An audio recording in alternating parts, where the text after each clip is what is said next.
Hi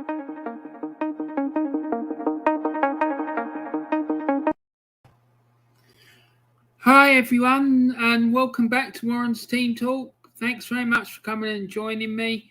And so I hope that you're all well and happy and safe and everything else. And I hope you're having a great day, whatever it is that you're doing. So what I'm doing now is I am going to give you the latest installment of my series, which is the Groundhopper Diaries.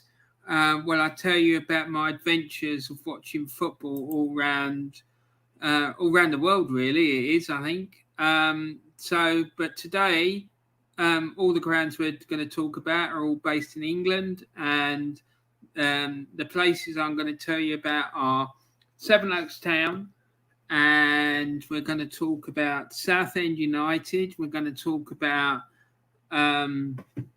Stockport County, and we're going to talk about Sutton United as well, and Tonbridge Angels. So that should be quite an interesting one, I think. So I hope you're going to enjoy it.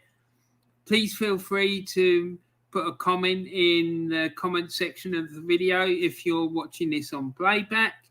And also, please feel free to come in with a chat if you are watching live. That'd be fantastic. I'd love to hear what you guys think and any comments you've got to make about the clubs I'm talking about, or any experiences you had of a similar nature to what I've had.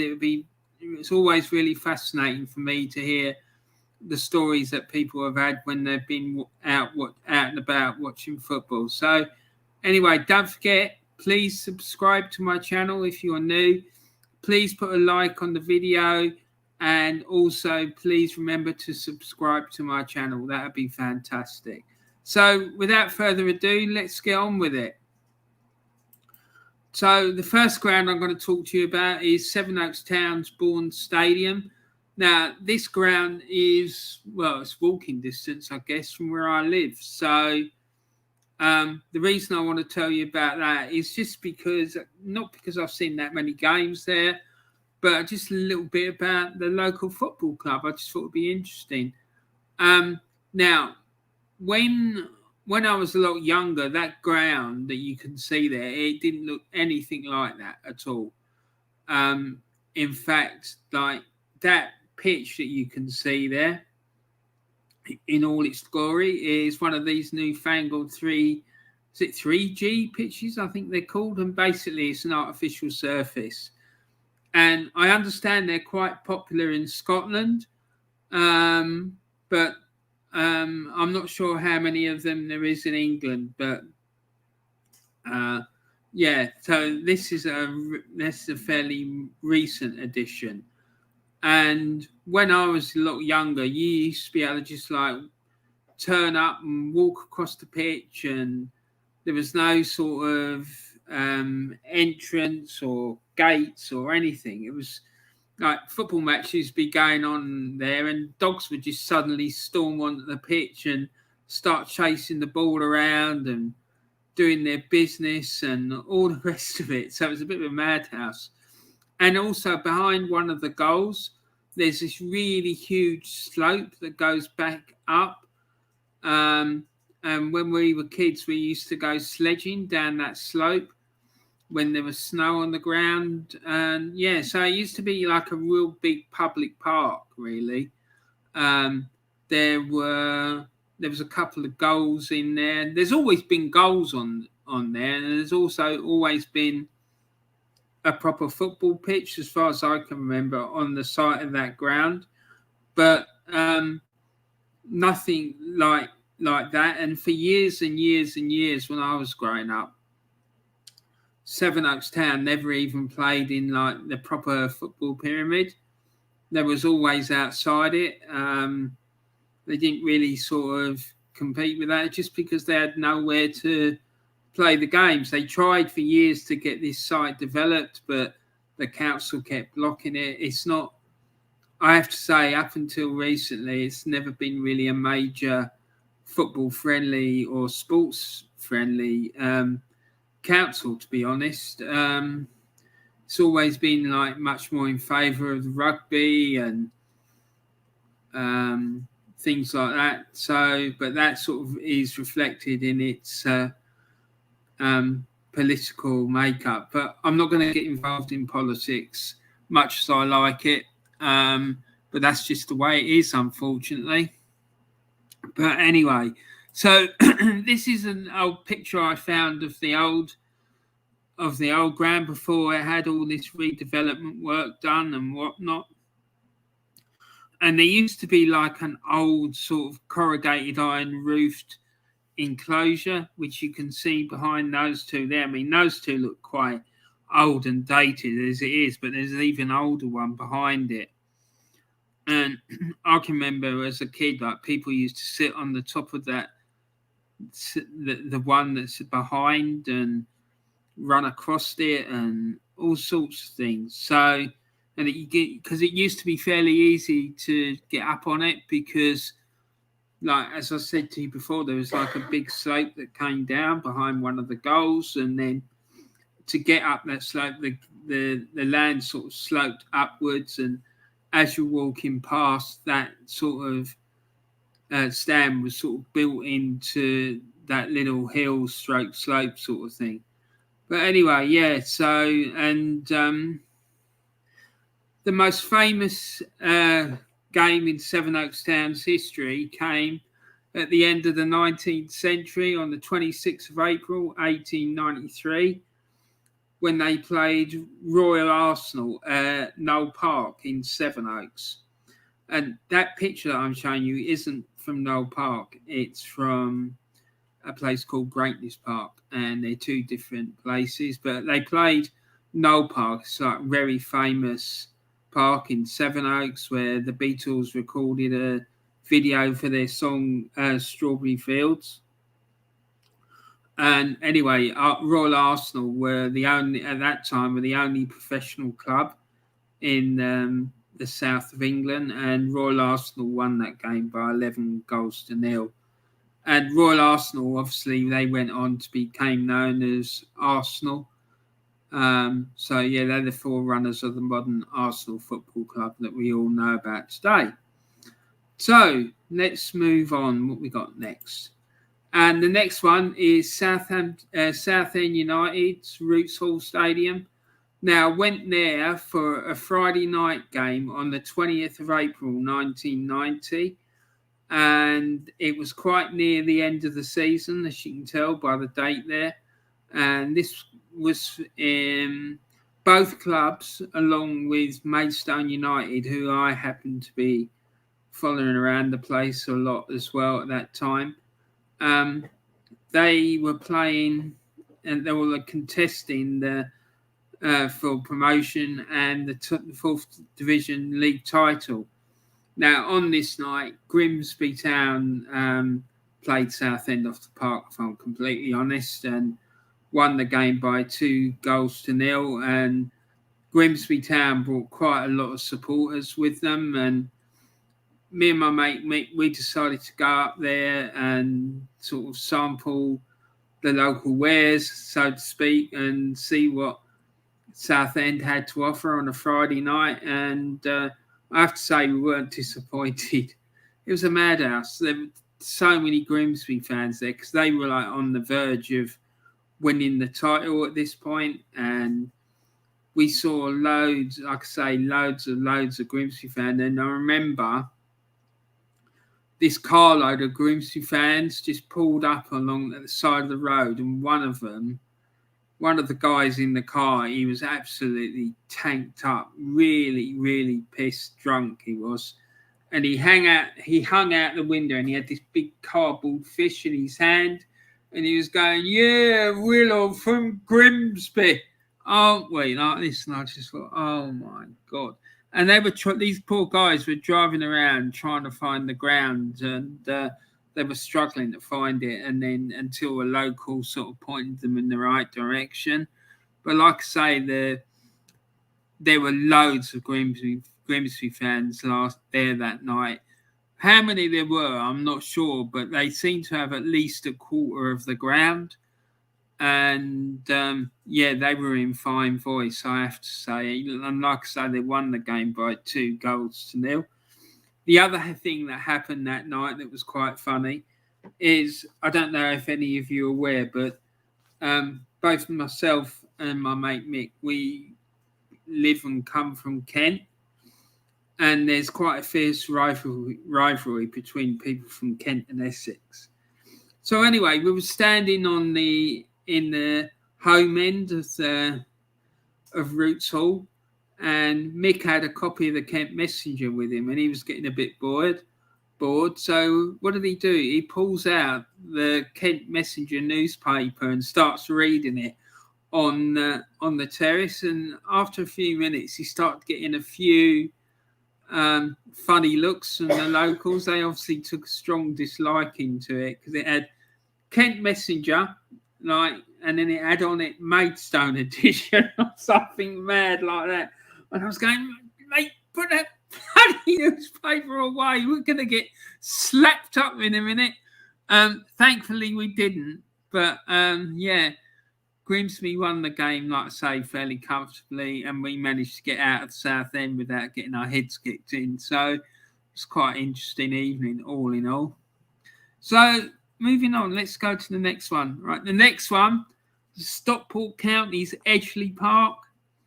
Now, we went up there on the 1st of October 1990, me and my mate Mick again, to see a Football League 4th Division match between Stockport County and Maidstone United. And we saw Stockport County win the game by 1-0. Now, it's just, I don't know how to explain it. This story is in 2 parts, actually. The second part, for me, is much nicer than the first part. But anyway, I've had sort of 2 brushings with Stockport County. The second one was much nicer than the first one. Anyway, so Stockport County, they won the game 1-0, and their supporters, I don't know if they were on a wind-up or what they were doing, but they just suddenly decided that they were going to refer to us as Cockneys. Now, it's not.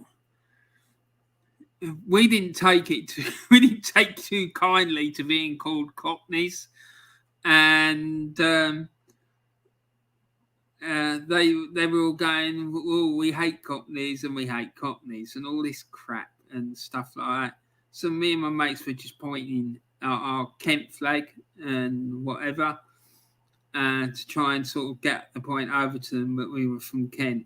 And then we all started chanting about being men of Kent, and it was just a bit stupid, really. Anyway, Stockport. I think this game, Maidstone's main goalkeeper was injured, and it was a bit of a struggle. The fact we managed to keep them down to 1-0 was a big achievement, in my opinion.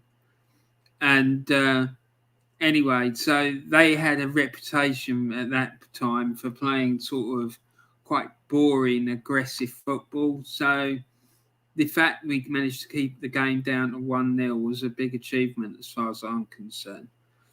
But then the main thing that happened in this game, apart from the fact that Stockport fans were referring to us as Cockneys for most of the game, was that at the end of the game, Stockport County decided that they were going to have a fire drill. So we were allowed to go outside the ground. We were allowed to go out. They let us go out the ground, and our coach was parked across the road from the ground. So we all piled on the coach thinking that we were going to be allowed to go back down to Kent. But the police said, "Oh, no, you've got to stay here." So we had to sit there for about an hour while they were doing their bloody fire drill. And this caused a lot of consternation, and understandably so, from all the Maidstone supporters. I mean, we'd left Maidstone, I think probably about early afternoon, maybe 2:00 in the afternoon. And it meant that we weren't going to get back home again till maybe 3:00 in the morning, because they wanted to have a fire drill, and they apparently couldn't do the fire drill properly if a coach load of about 70 odd blokes went off back to Kent. If someone can explain to me why it was necessary to keep 70 odd geezers sitting on a coach for nearly an hour, I'd like to hear the explanation, because to this day I still don't understand what that was all about. And a lot of them guys on the coach with me started getting really irate, and one of them managed to open up the skylight sort of window on the top of the coach. He threw a can of beer out of the window because he was so frustrated. Next thing, a police officer comes on the coach and said, "Who threw that can?" And demanded that we tell him who threw the can, because they wanted to arrest him, but no one would say anything. And then we said to him, "Look, mate, we just want to go home. We've been here nearly an hour now.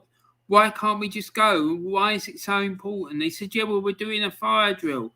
And we were saying, "Well, yeah, but is it really necessary for this fire drill to work, that you keep 70 odd blokes who are sitting on a coach here, and from a crowd of about just over 2,500, 3,000 people?" And this copper, as we said that, said, "Any more of that and you'll all be arrested," which was a bit mad, really. So, yeah, that was my experience of watching Stockport County. But then the other nicer side of my brushing with Stockport County was about, how long ago? 2.5 years ago, I suppose. I was in London. I was coming home from work, and I was on the tube, and this young woman who was sitting opposite me on the tube, we had to change tubes because there was a problem with the tube we were on, and she got off. She dropped her wallet, so I picked it up and chased after her and gave it to her. She was very grateful. We started having a chat, and apparently she was from Stockport, and she was telling me all about Stockport County. She was very proud of the club and all the rest of it. So, yeah, that was really pleasant. So we had a really nice evening together. So, yeah, the second brushing was much nicer than the first one. So the next one I want to tell you about is Sutton United's Gander Green Lane. Now, we went over there on, I'm pretty sure it was Saturday the 11th of October, and it was for an FA Cup. Yes, Saturday the 11th of October 1997, see an FA Cup third qualifying round match between Sutton United and Tonbridge Angels. And it wasn't the FA Cup third round proper. This was the third qualifying round, because before you get to the first round proper, there's usually about 4 or 5 qualifying rounds that are played before then. And in this game, Sutton United absolutely decimated Tonbridge by 5-1. And we went down there. There was me, my mate Mick, and another guy that I knew from college, a guy by the name of Richard. And yeah, there was some real mad goings on at this game as well. We were in the stand, and Sutton went 4-0 up within about half an hour. And the thing, what you need to know about Tonbridge fans is that they're really vociferous, and they don't take no prisoners, basically. And the manager was already unpopular with the supporters as it was, because Tonbridge were having a really poor season. And then they were 4-0 down, like I say, within half an hour, and people were having a go at him and stuff like that. And then as the teams were coming off, he started to walk down the tunnel, he started to walk out the dugout and then he sort of walked off the pitch to walk down the tunnel. As that happened, a few supporters started having a go at him and shouting and screaming at him. And then he made a big mistake. He started to engage with the supporters and started having a go back and was saying, "Oh, don't worry about it. We can turn this round." And we were going, you sure, mate? We're 4-0 down at half time. And you think that we're going to pull this back? And he said, well, they've managed to do it. Why can't we? And it was bonkers. It just really kicked off. And I remember I was sat up in the stand and this woman from Sutton United was going to me, "Oh, don't go down there getting involved in all that. Just leave them be. Please don't go down there getting involved." And I was going, "This is ridiculous. It's always happening. It's embarrassing." And it was embarrassing. And then the next thing you know, the police turned up and the Tonbridge coach got arrested. Now, I don't think I've ever seen a coach of a football club being arrested at a football match before, but he got arrested. And I can't remember who the coach was, what his name was, but he got carted off by the police and his assistant had to take charge for the second half. And then the second half, Tonbridge played much better and the game ended in, like I say, a 5-1 defeat. So second half, much better than the first because the manager weren't there. So maybe that's what we need to do with Mikel Arteta, is get him arrested. So that could be quite interesting. That was quite interesting. A really bizarre bloody day out watching football. Yet another one to go on the list. So, right. So what's next? What we got up here next? And then, yes, we'll go on and talk about Tonbridge Angels and their Longmead Stadium.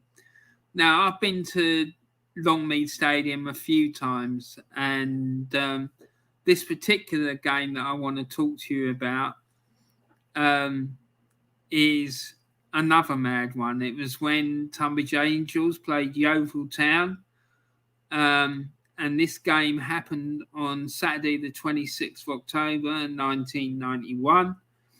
And it was in the FA Cup fourth qualifying round. And all the Tonbridge fans, like I said, they were really, really excited about this game, really pumped up because they knew if they won this game, there was a good chance that in the first round proper, they could probably draw a league club and maybe possibly even a big league club, like a team from the third division, maybe. So, it could be a big payday for them. So the game started. Yeovil raced into an early 2-0 lead. And, at that point, in the first 20 minutes or so, they looked really comfortable. And the place, Tonbridge Longmead Stadium, was absolutely rocking. It was almost full capacity. And as I said to you, when we were talking about Sutton's Gander Green Lane Stadium, Tonbridge fans are really vociferous and whatnot. And Yeovil Town's fans have got a really bad reputation. And a couple of mates of ours have come over to watch the game with us from Maidstone to offer their support to Tonbridge. And after the first 20 minutes, Tonbridge started to get back in the game and started putting a lot of pressure on Yeovil. And Tonbridge played really, really well. They pulled one goal back and they just couldn't find the finishing touch to get the second one or even a winner. And they ended up losing the game but by 2-1. But sort of midway through the second half, the Yeovil fans obviously had enough of it, and a big fight started in one of the stands. And I remember my mate Tony, who was from Maidstone, was going, "Yeah, that's the trouble with Yeovil." He said they just can't take defeat, and they obviously felt that they were going to lose the game and started fighting. And it was quite bad, actually, but thankfully no one got seriously injured. But sadly for Tonbridge, they lost the game by 2-1. So there you go. So yeah, that's the latest edition of the Grand Hopper Diaries. I hope that you enjoyed that. I just want to give a shout out to some other YouTube channels. There's the Old School Gunner YouTube channel. He does some excellent Arsenal content. Keeps you up to date with issues and news surrounding Arsenal Football Club. And I've recently done some collaborative work with him, which was really cool. And so yeah, go and check him out because he's got really, really good content. And then there's the 3 Pointers YouTube channel. 3 guys who come on and talk about anything and everything to do with Arsenal. Again, another excellent site. And then Arsenal Alex's YouTube channel. He's another great guy. Does some really, really great Arsenal content and is a mad, passionate Arsenal supporter. And then last but not least, my favourite one, the Claude and the Bansters channel. And they come on and they do watch-alongs for Arsenal matches. They also do videos about issues to do with Arsenal Football Club. And when the 2 presenters are on there together, invariably it gets really heated between the 2 of them because you've got one who is a mad, passionate supporter of Mikel Arteta, and then you've got another one who's at the opposite end of the spectrum who thinks he's not up to the job, which is what I think as well, and thinks that Arsenal should sack him, basically. So I've put links for all these channels in the description of the video. So go and check them out and see what you think. But anyway, I hope you enjoyed the show, and thanks for tuning in. And don't forget to like the video. Please don't forget to subscribe to my channel. And also, please remember to pass it around any friends or family or others who you think might be interested in seeing it. That would be absolutely fantastic. So thanks a lot, guys, and I look forward to seeing you all the next time. Take care. Thanks for watching. Bye for now.